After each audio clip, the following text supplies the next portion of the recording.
Empty streets, markets, schools, and business premises shut. This is a typical picture of what most southeast states look like on a sit-at-home day.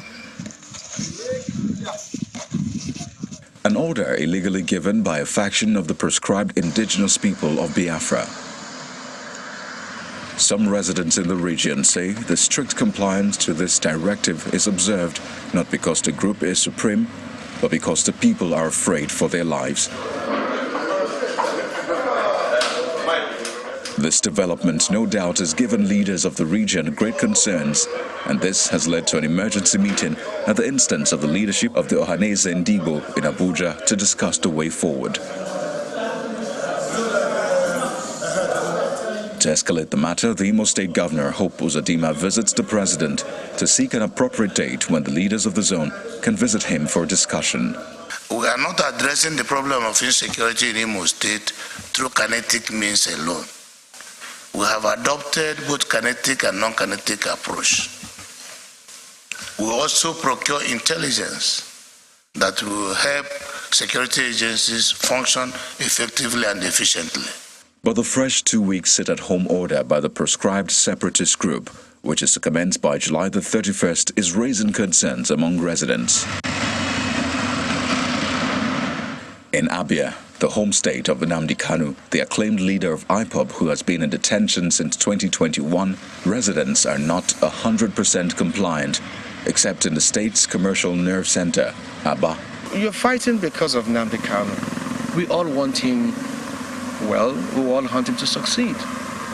However, you don't need to disempower us, unempower and impoverish the people to get that done. It doesn't work. We are directly punishing ourselves. We go to our nature, they don't do business on Mondays, on some other days too. It's a similar situation in Imo State, as activities in Owerri, the state capital, is still above 60%. Some banks, as well as public and private offices, are still open for business, even though during the last sit-at-home order, there were incidents of attacks to force compliance. This, no doubt, has affected business negatively. The business is not moving anymore, and it's really affecting us and affecting me also, because the shop rent, the house rent, you have to still pay, and school fees and others, so things are really bad. Although the police say they arrested 26 sit-at-home enforcers who are under intense interrogation, the people have been urged to disregard the illegal directive. I want to call all of you to ignore that rumor of anybody sitting at home and come out to do your businesses. The security situation in Anambra State also calls for concern, although there's partial compliance. The new commissioner in the state, Aderemi Adeoye, says the police command will do its best to resist any activities of non-state actors. We cannot enter anybody's house to drag them out. Don't sit at home, come out. We cannot do it. We will be infringing on their fundamental human rights. They have freedom of choice. Ours is to make the environment conducive for those who want to come out and go about their businesses. We have a duty to protect them.